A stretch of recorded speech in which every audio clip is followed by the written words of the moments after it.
Every Tuesday and Thursday, he helped patrons with computer problems and organized returned books, watching digital behavior through eyes that had tracked cybercriminals for 20 years.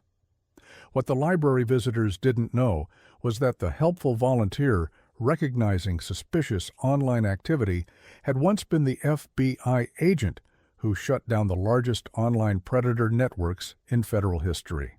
Welcome to the Human Stories.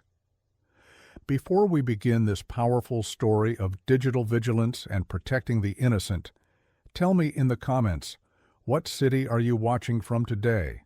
And if you believe stories like this deserve to be heard, hit that subscribe button. These stories matter. Riverside Public Library opened its computer lab every morning at 9 a.m. when the first wave of patrons arrived seeking internet access, job applications, and connection to a digital world that many couldn't afford at home. 12 terminals lined the walls of the quiet room, each one offering 30 minutes of free access to anyone with a library card. Marcus Thompson arrived every Tuesday and Thursday at 8:45 a.m. to help set up the computers and assist patrons who needed technical support. At 63, he looked exactly like what he claimed to be, a retired IT professional who enjoyed helping people navigate technology that often seemed designed to frustrate rather than assist. But Marcus's eyes moved differently than those of other computer volunteers. While most helpers focused on the immediate technical problem, forgotten passwords, printing issues, email troubles, Marcus automatically scanned screen content, browser histories, and user behavior patterns with the trained observation of someone who had spent 20 years hunting predators through digital landscapes. What the library patrons didn't know was that Marcus Thompson had never worked in corporate IT. For 2 decades, he'd been Special Agent Marcus Thompson, FBI Cybercrimes Division, specializing in online child exploitation, digital trafficking networks, and cybercriminal organizations that use the internet to prey on vulnerable victims.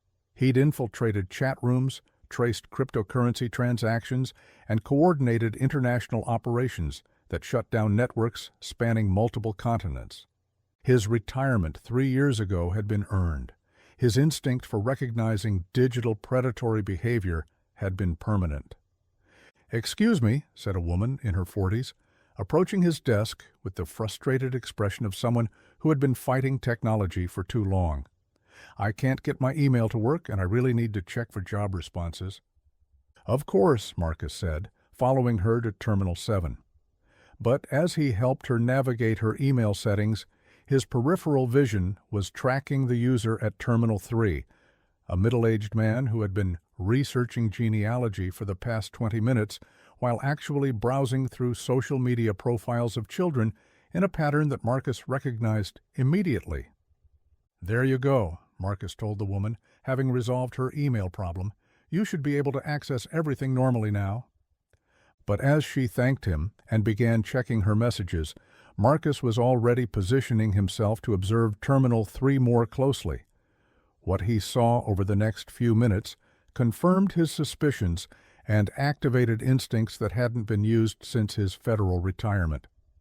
The man wasn't randomly browsing social media. He was systematically collecting information about specific children, screenshots of photos, notes about school locations, patterns of when kids posted about being home alone, classic reconnaissance behavior that preceded more serious crimes. Marcus had seen this exact pattern hundreds of times during his FBI career, usually just before arrests that prevented horrific crimes against children. "Sir," Marcus said quietly, approaching Terminal 3, "are you finding everything you need for your genealogy research?" The man looked up, startled by the interruption. "Yes, just looking up some family information." Marcus nodded pleasantly while his trained eye quickly scanned the open browser tabs.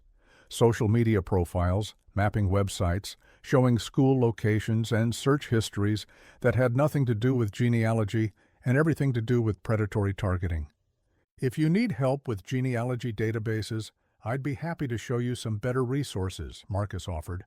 The library has access to some excellent family history tools."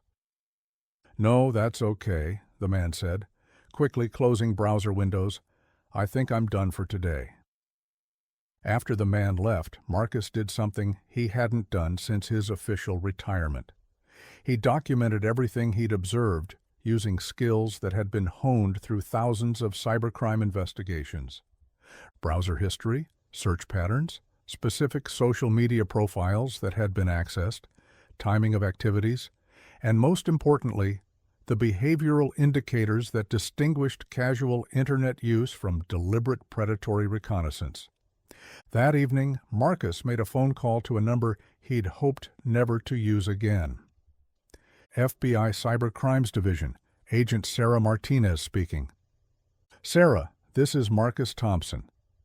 There was a pause. "Marcus, how's retirement treating you?" "Quietly," Marcus said, sitting at his home computer with notes that looked like volunteer scheduling but contained detailed documentation of suspicious digital activity.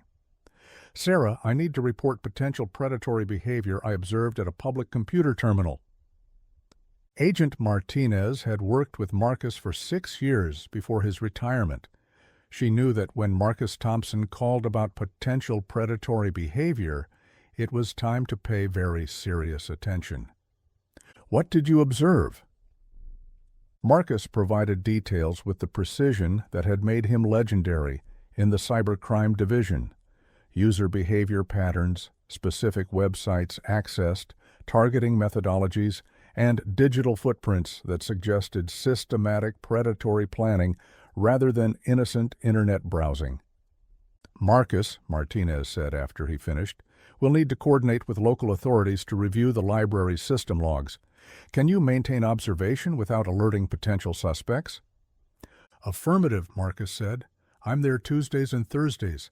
If this is part of a larger network, they'll be back." What happened next was 20 years of cybercrime expertise compressed into the most important volunteer shift of Marcus's civilian life. He returned to the library the following Tuesday, not just as a helpful computer volunteer, but as an experienced federal agent conducting surveillance in an environment where predators thought they were invisible. Over the next 2 weeks, Marcus identified 3 additional suspects using the library's computers for activities that matched predatory targeting patterns. He documented their digital behavior, coordinated with Agent Martinez's team to trace their online activities, and provided real-time intelligence that allowed FBI agents to build cases before crimes could be committed. "We've arrested 4 suspects," Martinez told him during a briefing at the library after hours. "The network was larger than we initially thought. They were using public computers to avoid detection, assuming that library volunteers wouldn't recognize predatory digital behavior." "They were wrong," Marcus said simply. The investigation that followed revealed an organized network of predators who had been using public libraries in 3 different cities to coordinate online crimes against children. Marcus's identification of the pattern had disrupted an operation that could have harmed dozens of young victims.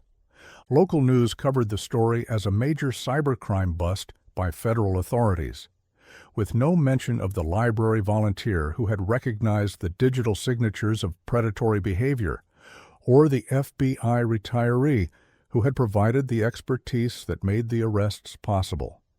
A few weeks later, the library director approached Marcus during his volunteer shift. "Marcus," she said quietly, "I understand you have some background in computer security." Marcus looked around the computer lab where families were researching homework projects. Seniors were learning to video chat with grandchildren, and students were working on job applications, all of them unaware that someone with the expertise to recognize digital predators was watching over their online activities. "Some," he said simply. "We'd like to implement better security protocols for our public computers. Would you be willing to consult on that?" "Of course," Marcus replied. "Computer safety is important, especially in public environments." What the library director didn't know was that she'd just asked one of the country's most experienced cybercrime investigators to design security systems for protecting library patrons from exactly the kind of threats he'd spent his career fighting. Marcus never told the library staff about his FBI background or the international cybercrime networks he'd dismantled. He never mentioned the predators he'd tracked through dark web marketplaces or the children he'd helped rescue from trafficking operations. He just volunteered twice a week, helped patrons with their computer problems, and quietly watched for digital behavior that indicated someone was using library resources to harm innocent people. But word spread through law enforcement channels that if anyone noticed unusual cybercrime activity in the area, they should probably consult with the volunteer at Riverside Public Library, not officially, of course, just as a professional courtesy to someone who understood how predators use technology. Every Tuesday and Thursday, Marcus continued his routine. He arrived early, helped patrons navigate technology challenges, and maintained the kind of vigilant observation that had kept him at the forefront of cybercrime investigation for 2 decades. Most days, the biggest challenge was helping seniors set up email accounts or showing students how to format research papers. But some days, when his trained instincts noticed digital patterns that didn't belong in a public library, Marcus Thompson was exactly where he needed to be, between predators and the community they wanted to harm. Because that's what you do when you've spent your career tracking cybercriminals through the most dangerous corners of the internet. You don't stop when you retire. You just find a new way to protect people from threats they can't see. And sometimes, the most sophisticated cybersecurity in a community is provided by someone who looks like they're just trying to help people check their email. Marcus had spent 20 years pursuing predators through virtual landscapes that most people couldn't imagine.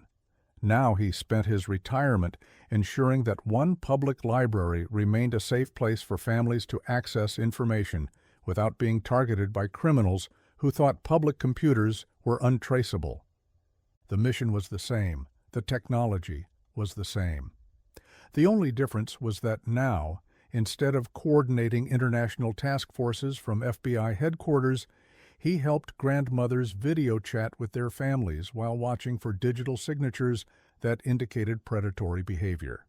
And every Tuesday and Thursday, as families used library computers to research homework and connect with loved ones, Marcus Thompson watched with the eyes of someone who knew the difference between innocent internet use and criminal targeting, ready to protect both the library and the community it served. So the next time you use a computer at your local library, remember that the volunteer helping you might have expertise far beyond basic technical support. The person teaching you to attach files to emails might be the same person ensuring that your children are safe from predators who use public computers to hunt for victims. Have you ever met someone like Marcus? Someone whose volunteer work revealed incredible professional expertise dedicated to protecting others? Share their story in the comments below. Tell us about the quiet professionals who never stop protecting the most vulnerable members of our communities. Thank you for watching The Human Stories. If this story moved you, subscribe and share it with someone who believes in protecting children from online predators. Because the world needs more people like Marcus Thompson, professionals who understand that some missions are too important to end with retirement. Until next time, remember that guardians come in all forms. Sometimes they wear FBI badges and carry federal credentials. Sometimes they volunteer at libraries and help people with computer problems. But they're always watching for patterns that threaten the innocent, always ready to protect communities from predators who think public resources are safe hunting grounds. And sometimes the most important cybersecurity in your neighborhood comes from someone who spent their career learning exactly how digital predators think and refuses to let them operate unchallenged in any community he calls home.